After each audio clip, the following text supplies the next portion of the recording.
Greetings to you from the great state of North Carolina. My name is Jeff Cloud. I'm with Crossroads Reentry Ministries.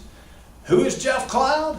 Jeff Cloud is a guy who happens to be 20 years sober, a former practicing alcoholic and drug user for 20-something years prior to that.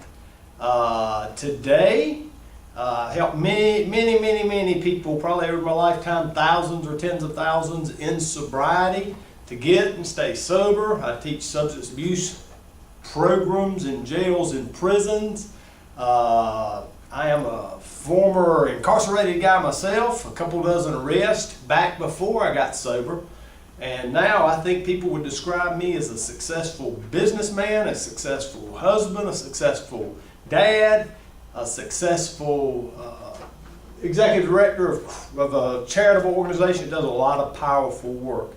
I don't point to myself saying, look how good I am. I point to God saying, look how good He is and what He can do.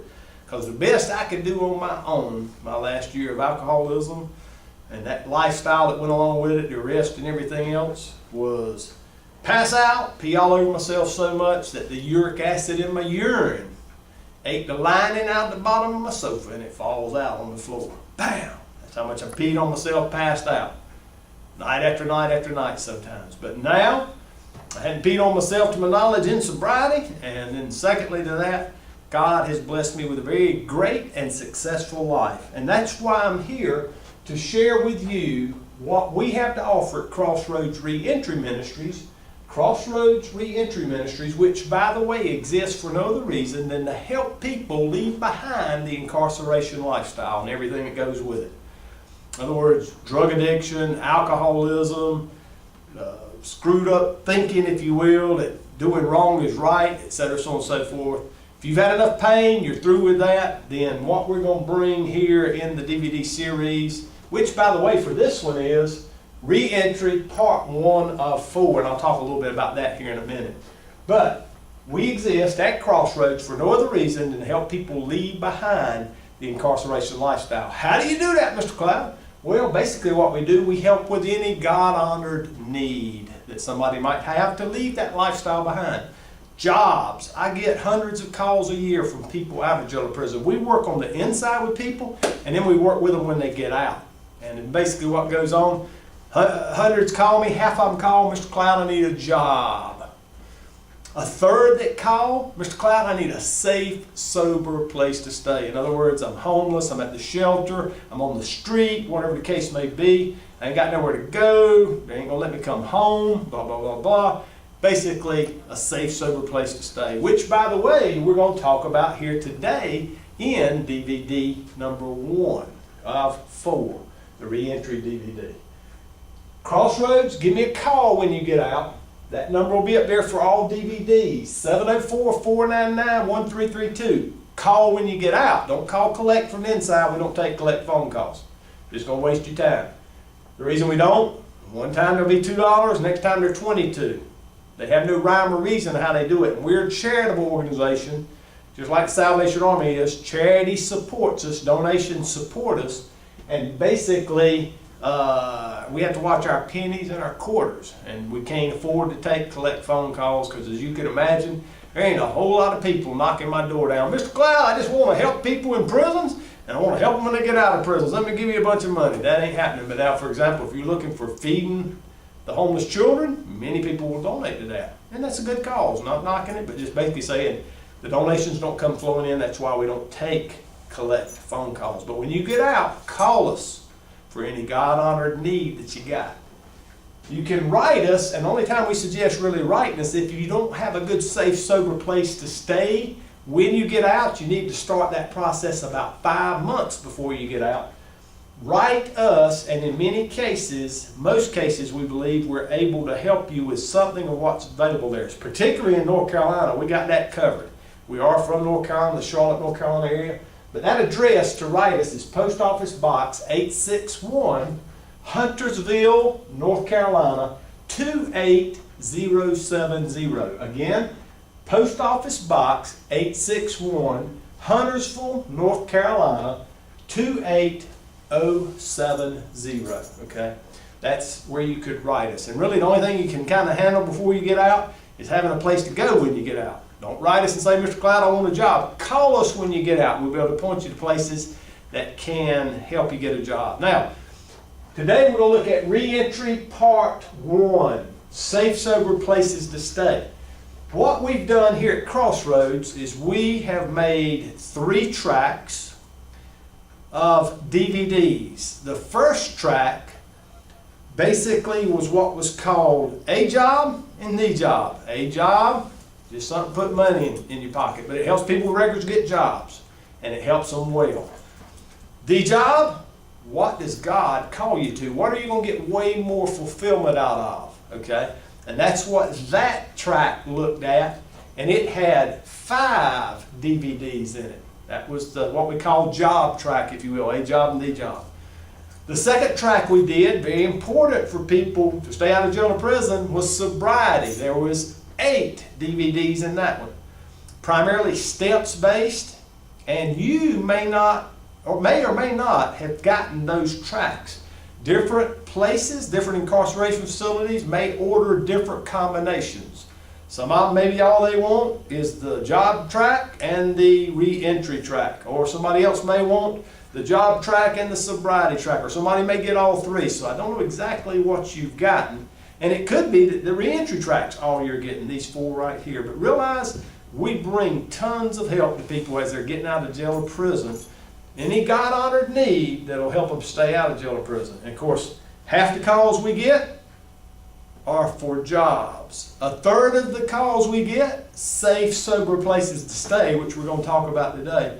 That leaves 1/6 remainder. And the other 6 are subject to be anything. Mr. Cloud, I'm from New York. I need to get this identification. They're requiring my birth certificate. How can I get that? I was born in New York. We would help them with that. Another one, Mr. Cloud, I'm serious about my sobriety. I'm in Charlotte. I'm near such and such intersections where I'm living, and where are the Narcotics Anonymous meetings? I want to start going to them tonight. And then I would tell that person, here's where the ones closest to you are. All right, so that kind of paints the picture. We go into jails and prisons and teach classes. I have multiple teachers with me. I am the founder and executive director of Crossroads Reentry Ministries. We're a charitable organization, a 501c3, just like the Salvation Army, for example. People donate to Salvation Army, it's tax deductible. People donate to Crossroads, it's tax deductible.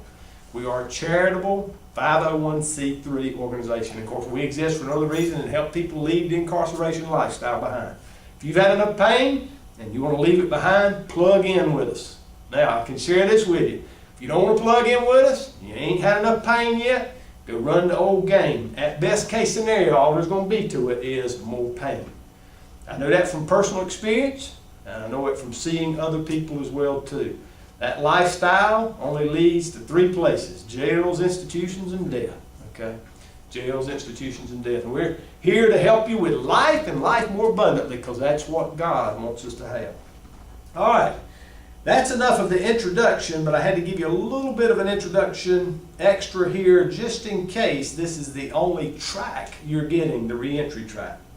Now what we're going to talk about today is safe, sober places to live. Many times when people come out of jail or prison, they have nowhere to go. They have nowhere to go. And even people who think they got a good place to go may need a good solid backup plan. Let me explain what I mean by that.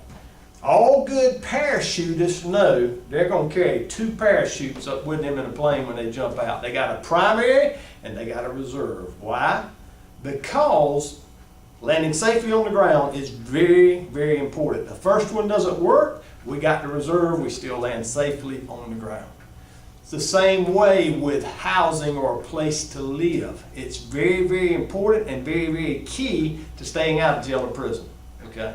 So what that means is, you may have a primary plan, but you better have a backup plan. Just like that parachutist, he's got the primary, he's got the reserve. He's got the first plan, he's got plan B. All right? So that's the same thing that we want here. So many of you may think, okay, I got a place to go when I get out. But let me explain to you how that can look. I teach in jails and prisons. I go across the yard there a few years ago. There's a man. He took our classes. He's getting out 5 months. Mr. Cloud, I'm getting out 5 months. Yes, sir. You looking good. He's bouncing. And he starts 4 months. He's bouncing high. I'm 4 months, Cloud. I'm getting out. 3 months. Bouncing higher. Looks like he's going to bounce out of the fence. He's bouncing so high. He's happy. 2 months, can't even contain him. 1 month, you can't even contain him. And 4 days before he gets out. Looks like somebody let the air out of his balloon. What's wrong, man? Cloud, you ain't gonna believe it. That woman I was gonna go to her house, she was playing me like a bass. Yeah, you gonna be with me, honey, blah, blah, blah, blah, blah. She had another man up in the house the whole time, and now she's gone to the courthouse and put a restraining order on me. I ain't got nowhere to go. That is a man who just jumped out of a plane with one parachute. He put all his faith in it, and it didn't work. All right? Now that's the importance of having a backup plan. How else might it look? Cloud, I'm going to Grandma's house. Well, here's what the truth of the family is. Grandma loves him, but all of her children are through with him because he's burnt so many bridges. Now, he thinks he's getting out months ahead and go to Grandma's house, but guess what happens if Grandma dies 1 month before he gets out? The children get control of the house, and he ain't coming. So the point being, there's some unforeseen circumstances, and therefore I do suggest that you guys that may have pretty solid plans for when you get out, or you gals, you ladies, whatever, you got pretty solid plans, listen and let some of this be your backup plan, your plan B, number one, but also you possibly could be able to help those in your prison or your jail who don't know about these kind of things. They're getting out. You catch ear, or you catch wind, or you hear that somebody's getting out and they ain't got a place to stay. You can tell them about some of this type stuff. Hey, let me tell you about this guy, this organization. Write him, he'll help you. He'll send information to you on a safe, sober place to stay. You ain't got nowhere to go in 6 months. You can do some planning. You can write those places, and you can find out what's available, get applications, maybe have you a place to go when you get out there. And then all of a sudden, you've helped somebody, and God will bless you. All right? So that's basically what we're going to talk about here today in this DVD. Now, our DVDs, we try to keep them towards 50 minutes each. And the reason for that is we kind of envision a 1 hour block of time that a programmer might do, or a facilitator of some type. It might be a person who's coming into the prisons there doing Bible studies, and this is another venue of bringing more help. And they're bringing it in as part of helping the person holistically, and I'll talk about holistic here in a minute. So the point being this, these DVDs are set up 50 minutes. They could be shown in an hour slot. It takes a few minutes to get in and get seated. Plug in the DVD, pull it out. A few minutes, everybody can get ready to leave, get their stuff up, and boom, you can do everything in about a 1 hour's time slot. So we've set them up for 50 minutes a piece. So I should be trying to finish up at about 50 minutes. Right now I'm at the 13-minute mark approximately. So we got about 37 minutes to get you some good information on safe, sober places to stay. First, I want to talk about holistic transitional housing. Holistic transitional housing. Now, first, let me say that that's my name for a type of housing that's out there. This isn't like the name of an organization, like say Salvation Army or Crossroads Reentry Ministries. This is a name that I made up to use to describe some of the help that's out there, and a primary arm of help, if you will, to help people that don't have a place to go when they get out of jail or prison. Now I'm going to break it down word by word. Here's what I mean. Holistic transitional housing that's out there typically will be a charity like 501c3 like Crossroads, and they're there for no other purpose than to help people coming out of jail or prison who have absolutely nothing transition a few months down the line into their own life where they can go get their own apartment or whatever the case may be. They've got their job, they've plugged in with their place of faith, they're doing AA or NA meetings, whatever the case may be. Basically, the transition from coming out of jail or prison with nothing to being able to make it out in life, and do that over a period of a few months, might be 6, might be 18, usually between that, 6 and 18 months, but it's a way to transition into society. Now, holistic, what that basically means is this: meeting all the needs. That's what holistic means. We people, now you can describe it, many people can describe it, and most people describe it in one of 3 ways. We are spirit and body. All right, that's 2 components. Some people like me, I prefer to say spirit, soul, and body. All right, that's the three components of this being, Jeff Cloud. All right, some people will break it down and call that four: spirit, mind, emotions, and body. All right, now we have needs in all of those areas, but just for simplicity purposes, I'm going to go back to what I use: body, soul, spirit. Now, soul is mental and emotional. So that's what the soul is. So really I'm saying the same thing. And when people say spirit and body, they're kind of packaging spirit, not the body. They're packing mind and emotions in that as well too. And really all three of these camps are talking about the same thing. We are a multifaceted being, and therefore we've got multifaceted needs. Here's what I mean by that. We have spiritual needs, but that's not all we have. All right? We have a spiritual need to be right with God. We have a spiritual need to hear from God. We have a spiritual need to join Him in His work.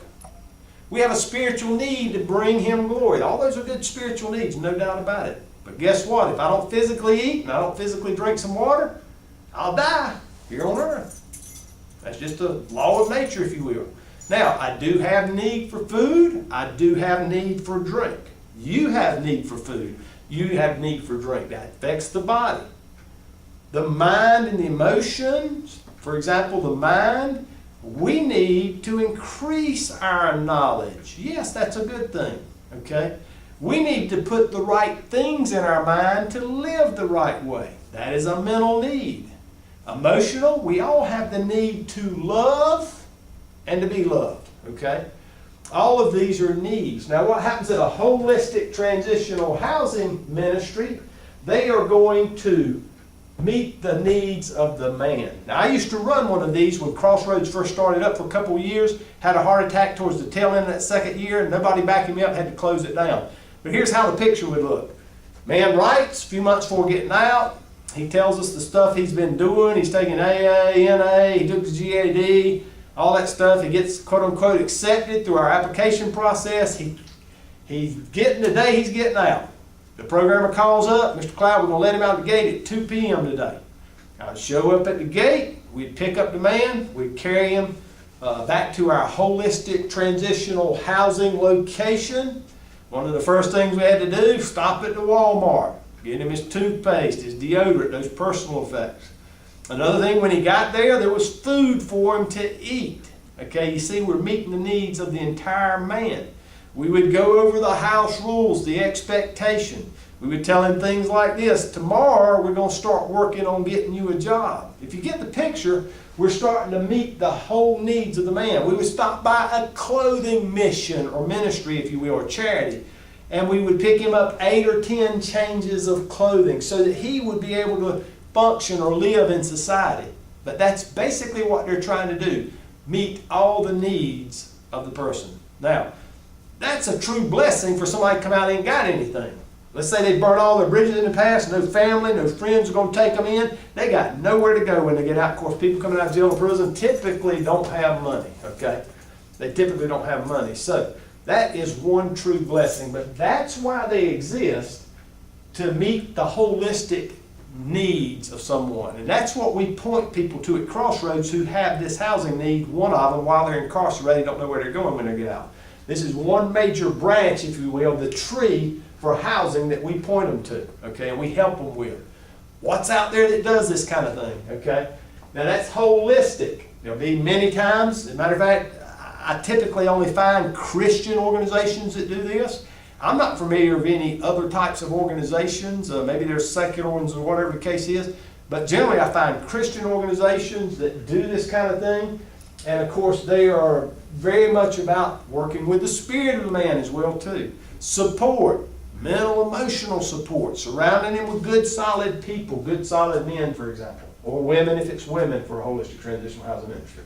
But that defines holistic. Transitional, again, means they're trying to transition a man over a period of months from a man who has absolutely nothing coming out of prison or jail, or a woman who has absolutely nothing coming out of prison or jail, and they're trying to transition them somewhere generally over 6 months to 8 months. How would it look? Something like this.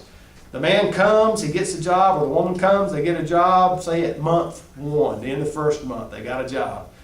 They may be paying a little bit once they start getting a paycheck on their own room and board. Many people don't know this, but it probably costs bare minimum of $1,000, maybe more per person in a holistic transitional housing ministry.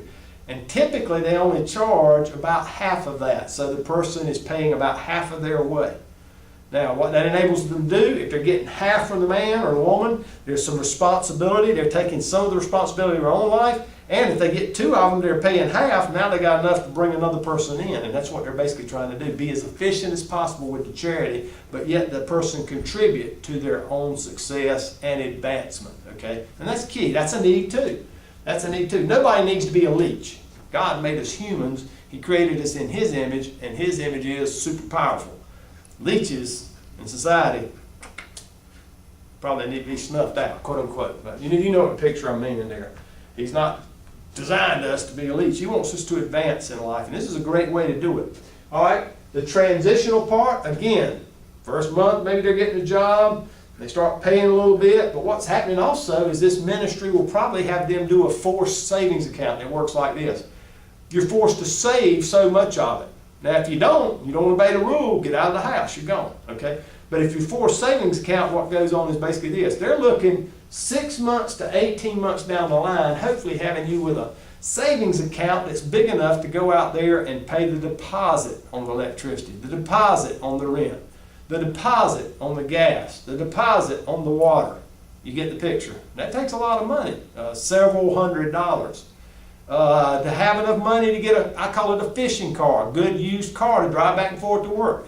You put those two things together, utilities and housing, if you're going to get your own place, let's make it housing with utilities included, that's one thing, and then just a car. Insurance, the car itself, we're probably talking $2,500 bare minimum to get those two things done and in order. Now, the man ain't going to have $2,500 off the get-go, so it's 6 months or a year, year and a half, whatever it takes to get there. If he does it properly, he's got that savings account down the line. Let's make it, he's getting out in 12 months. He's been at the Holistic Transitional Housing Ministry for 12 months. Here's basically what goes on. 12th month, he's pretty well free to come and go because I know he's getting ready to get out every day. He's shown that he's not going back to drugs and alcohol. He's plugged in with, let's make it Narcotics Anonymous. He's got his own church to go to. He's got a job there in the community. The Holistic Transitional Housing Ministry leader is going to tell him, hey man, you are in position to go. You got a bank account good enough to go, and we salute you, and we say we believe you're going to be successful. Feel free to call us for any needs you got when you're out there, but we believe you're ready to go. Now, we're not going to kick you out now. We want you to start the process of getting your place. Go look at some, see what cost they are. Get you a good economical, good one. Get the best deal you can. Now, when you get it nailed down and you're under contract, you got all your deposits, and everything's ready for you to move in over there, guys here at the house, we're going to help you move in. That'll be the time for you to leave. That's what you call an orderly transition. And that's why it's a transitional ministry. And of course, primarily, the big thing that a guy's looking for when he first gets out is housing. I don't have a place to go. I need something over my head, kind of thing.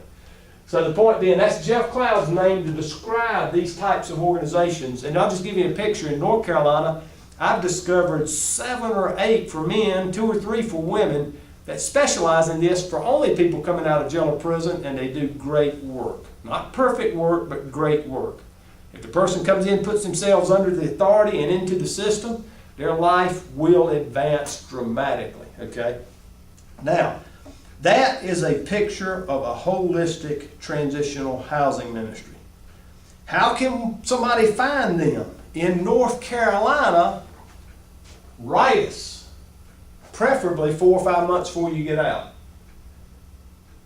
I'm going to talk about another type of ministry in a minute, another type of housing branch, if you will, of this housing tree. And basically that one may be, if you get out, might be the best time to work. But I'll hold off on that. We're going to talk about it in a second. But some of you out there aren't in North Carolina, and you basically say, hey, Cloud, how can I find this? Well, there's a couple ways. If we don't get inundated too much with calls and we got the personnel to do it, we could take a call from somebody in Seattle, Washington, write us from Seattle, Washington, and says, I'm getting out in 5 months. Is there anything you can help me with, like these holistic transitional housing ministries? we would be willing to do like a Google search, see what we can find out, try us. I believe we could be able to help you. But you got to write us 5 months, 6 months before you get out, okay? We're willing to put that time in to help you with that, even in other places. Now, also, there's other things that people that are from different states can do when they get out. They can go to www.socialserve.com and generate their own resource list. I'm going to say that again. There's a website, that's always typical websites, www.socialserve, socialserve.com.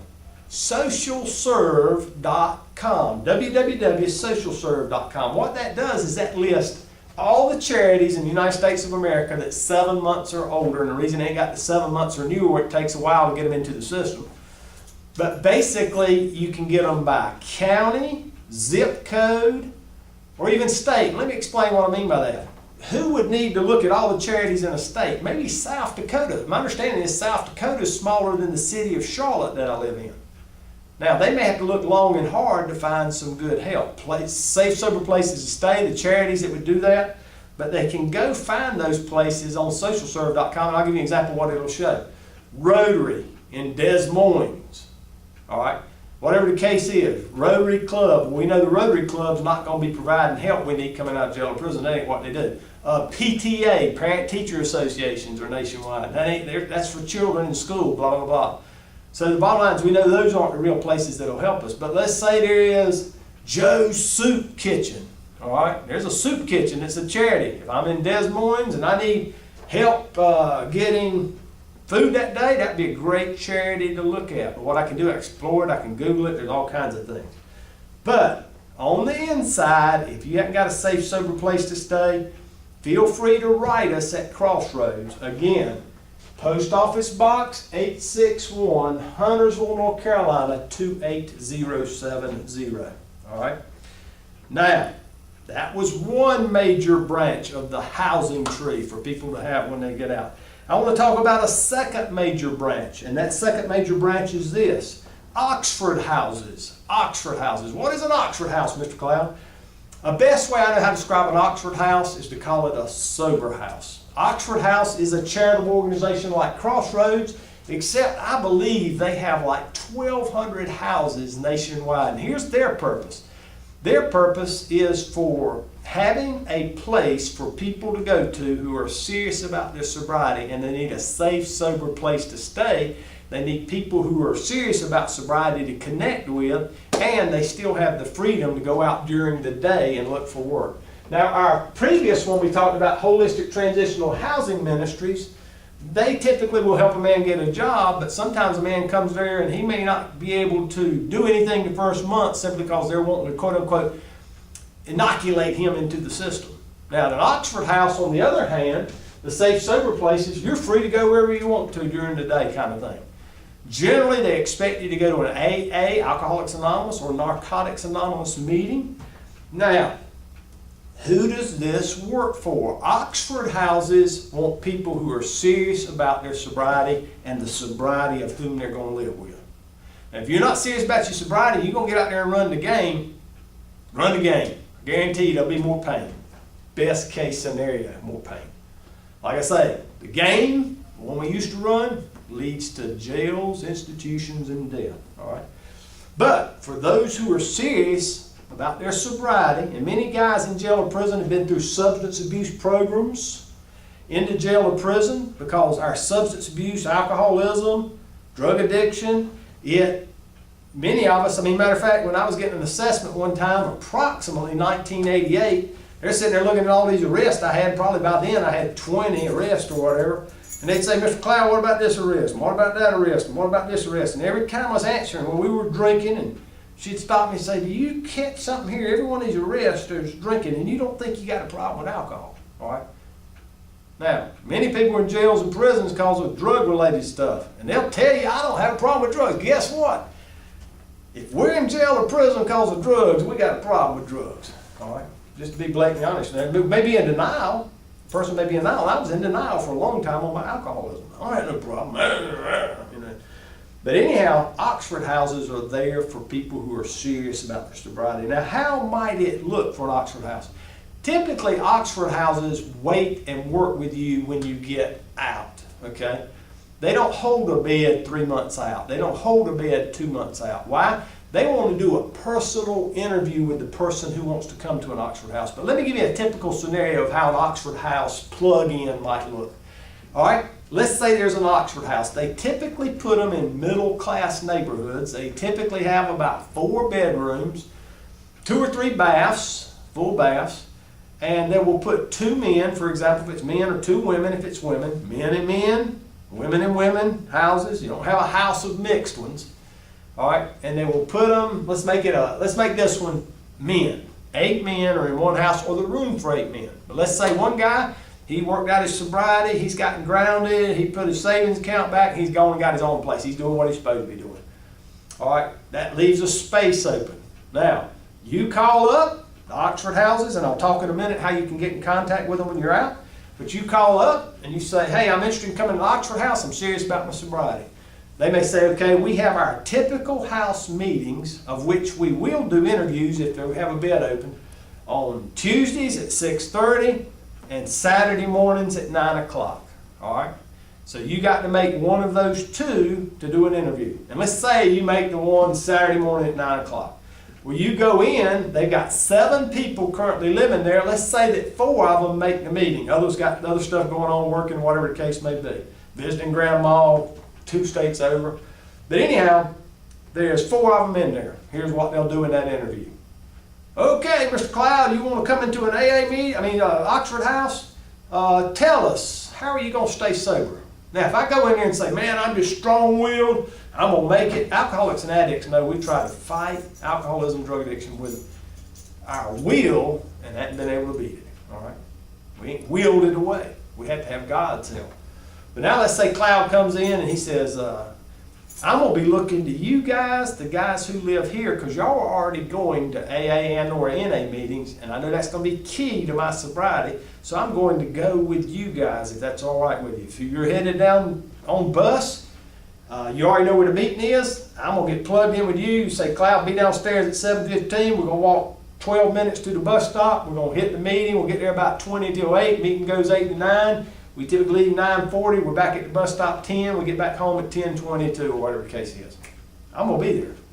And that's how I'm going to stay sober. That's going to be my main component. I'm going to talk to some of the guys that I'm craving here, the ones that are serious about their sobriety. I'm going to look in this house for leaders in sobriety. And I'm going to befriend them first and foremost. All right, so basically what you've done is you've laid the groundwork. You're serious about your sobriety. Second thing they may do is this.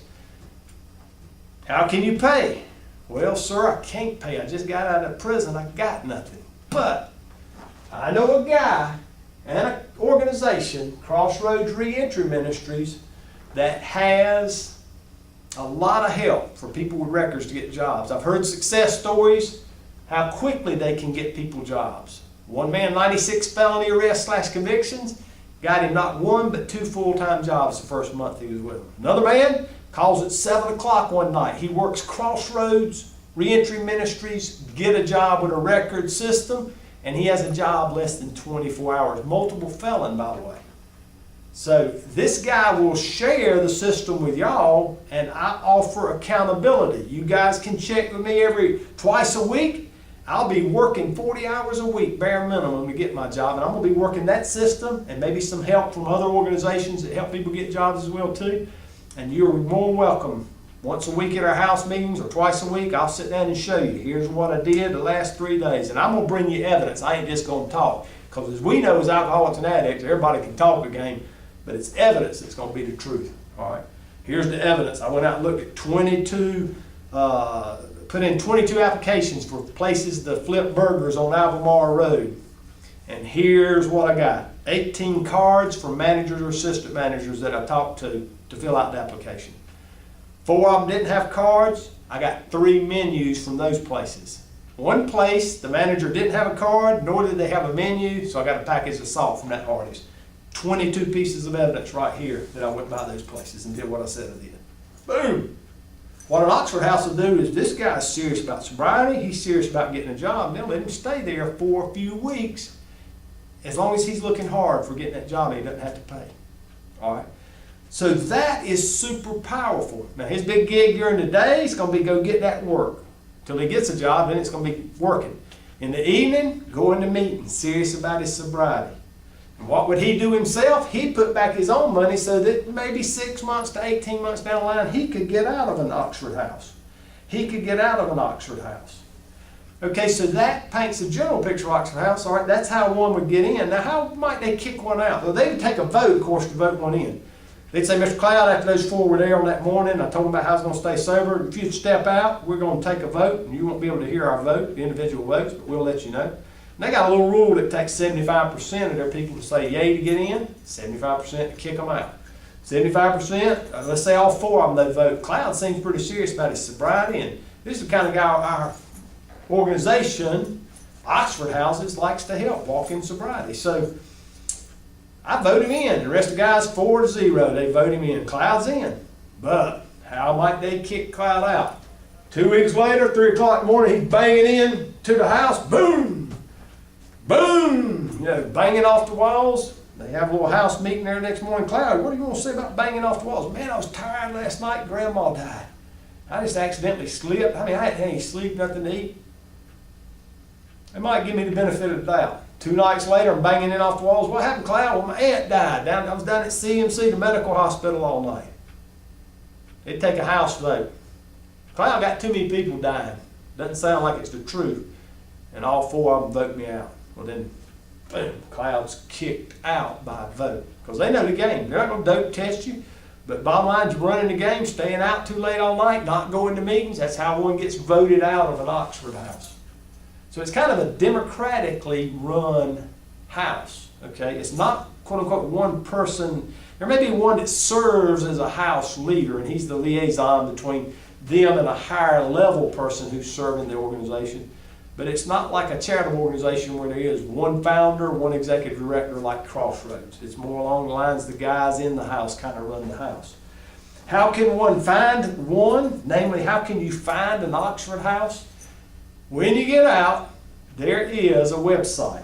Again, websites, www. I think we all know that, but I could be talking to somebody that's been up in a prison 30 years and wouldn't know a website if it was. Write it down. Here's the websites. www.oxfordhouse.org. I'm going to say that again. www.oxfordhouse.org. Not com. www.oxfordhouse.org. That's www. or period. Oxford is OXFORD. House, HOUSE. It's not houses, just house singular. .org. O-R-G. Org, of course, stands for organization, and that's what it is. It's a charitable organization. It's not a company, C-O-M. That's why it's got the .org. Okay, that's how you could find Oxford Houses. All right. Now, we strongly suggest there's 12 or 1,400 of them nationwide or more, and I may be way low on my figure. I do know in North Carolina, last I saw, we had 140. For example, there's 20 in just the Charlotte area. About 15 for men, 5 for women kind of thing. Generally, they're going to be in your towns and cities, anything generally over about 30 or 40,000, at least here in North Carolina, I'm familiar with. So if you got a town of 50,000, matter of fact, I know one right up the road, Hickory, North Carolina, they've got 3 Oxford Houses there, I believe. So those are available. And of course, you can go online and see what they've got where, but a great possibility to plug into if you're serious about your sobriety. All right. Third thing I want to talk to you about, I call this the housing tree. We got 3 main trunks, if you will. The first trunk I talked about was that holistic transitional housing ministry. The second trunk, Oxford Houses. But the third one I want to talk to you about to consider is this, family. Family. And what I mean by family is even when we burnt bridges. I can't tell you how many guys I work with who Family is like, I ain't giving him no chance. I ain't putting the rattlesnake back up in the house. He's bit me too many times, all right? That kind of scenario. He has done so much, slinging dope, shooting people, whatever the case may be, running the old lifestyle, been a tornado in everybody's life. They don't want the tornado back in the house, all right? Don't give up on family if you're in that situation. Here's why I say that. I've seen that scenario happen many times. A guy will be just getting out of jail or prison, and I'll talk to him, have a heart-to-heart. Are you serious about leaving that old life behind? Yes, sir, Mr. Cloud, I am. If you'll work with me, here's what we're trying to try to do. He may be in a shelter, for that night. Are you talking to your family at all? Yes, sir, I called them, talked to them, they don't want me there, but do you think your family would be willing to help you if they didn't have to give you money? And you didn't have to stay in their house. Well, yeah, Mr. Cloud, I believe they possibly would. I said, let me talk to them. Have them call me, and I give them, of course, my number, and they call me. And I start talking to them about how I can work with a person. How, for example, let's say that the family is willing to help. We're going to call him John Doe. They're willing to help John Doe, but basically what's got to go on is they're not going to give John Doe any direct money. They've seen so many times give him money and him go get a bunch of $10 rocks, crack, whatever the case is, or half gallons of booze. They ain't going that route. They ain't going that route at all. So here's basically what will go on. I'll talk to them and I'll say there's Oxford houses that are out there. Would you be willing, there's sober houses, I explain what I just explained about the Oxford houses. I say, would you be willing to maybe pay the money to an Oxford house for him to come to? Now he's got his housing needs met. I'll be working with him to get the job. They'll let him stay there. Now he may need a few groceries. Could you bring some groceries by to him once a week at the Oxford house? Cloud, I'd be willing to do that. I don't think the man can trade cans of pork beans and lima beans and all that kind of stuff for crack. I just give him about a week's worth of food. I'll be paying a charitable organization. That money doesn't go through him, John Doe. I'm willing to do that. And you're going to be working with me at a job? Yes, sir. And let me just send you the document that we send out to people. And you'll get to see real quickly. This thing is some serious good help. Now, I run a charitable organization. You can look us up on Facebook. Here's our post office box. You got my phone number, blah, blah, blah. But we'll be working with the guy. I think he's serious about making it. Now, all of a sudden, what looked to be a closed door, family with burnt bridges, all bridges burnt, family with burnt bridges, now possibly could become an open door. So that is a possibility that I have seen work, all right? I've seen work. The family helps, but they want to help with accountability, not just giving some money. Because you give some money to somebody, former dope addict been doing it in the past, there's at least a 50% chance they're going to go do the dope in the future. So nobody wants to waste their money. And nobody wants to help somebody else destroy their lives. No sane person anyhow. All right? So that's basically what we're looking at. But you could have them talk with me, Crossroads, whatever goes on there. That is a possibility. So those three major arms, I call them, or major trunks, if you will, of the tree, the housing tree. Again, transitional housing. Holistic transitional housing ministries, I call them. Holistic, they're meeting all needs. Transitional, helping a person transition from jail to prison with nothing to being into the flow of life on their own 6 months, 18 months out there in a orderly fashion. And of course, housing is the big thing that they're providing. Oxford houses, good descriptor is sober houses. Are you serious about your sobriety? That'd be a great place to go to. Third major trunk is family. Family. Even if there's been burned bridges. Burned bridges. They may be able to support you in other ways than bringing you into their house. Okay? Bringing it into a house. Somebody been like a rattlesnake their whole life. I don't know about you, but I don't want to bring rattlesnakes and let them loose in my house. Okay? And that's a lot of cases what we've been out there in that alcoholism, drug addiction, the old incarceration lifestyle. They're going to have to see some time and proof of a change. Not just a month, not just a day, not just a week, not that kind of thing. They're going to have to see proof of a change. They're going to have to see fruit fall out of the tree that says this is a changed man. And it takes a while to tell that tree. It may take a whole year to see what kind of fruit's going to fall out of that tree if you go check it out at the wrong time. All right. Now, just some keys here of these organizations. Here's what I mean. When you go into them, there are no perfect organizations. If you ever find a perfect organization, don't go into it. You'll ruin it. Me, I would ruin it. Why? There's no perfect people. So if your expectations are too high, you're going to be sadly disappointed, and also in life. Okay? So there's no perfect places. What you're basically going to have to do is make sure your relationship with God is moving forward. You're going to have to be a forgiving person. You're going to have to realize a lot of the people that are there are very spiritually sick. And we're also going to have to realize us early in this walk, we're still very spiritually sick. Okay? It takes a long time walking with the great spiritual physician to get healthier and healthier and healthier. Okay? So that's one thing that I want you to keep when you go out there. And that's why, for example, those who have been alcoholic addict, working the program, it helps us tremendously. It gives us the tools of how to deal with people. And you got to realize there ain't going to be perfect people up in these houses, in a transitional house, a holistic transitional house, or an Oxford house, or if the family helps you. They may not do exactly what you want when you want. But I do know this. If you'll put God first, He's told us He will meet all of our needs. If you'll put God first, He'll meet all of our needs. What goes on? Maybe I get so mad up in a holistic transitional house. I want to tear that guy's head up. God help me, I say in a prayer.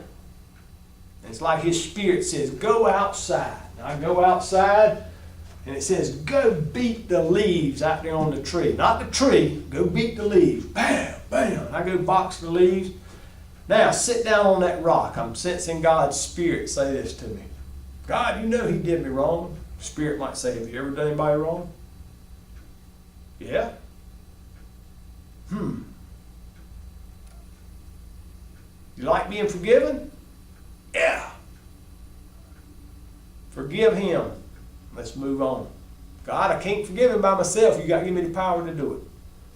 Okay, start praying for him. And pray what you want me to bless you with. That'd be a good way to do it. I go back into the house. Maybe I'm still a little mad. I don't talk to the guy. But guess what? I didn't hit him and get kicked out. I didn't hit him, get kicked out, go back to the street, start doing my drug, tear up my life, get back reincarcerated, etc. And I'm trying to paint you pictures of what can help you to be successful on the outside, okay? There's no perfect people, but I can guarantee you this. These places exist to help you.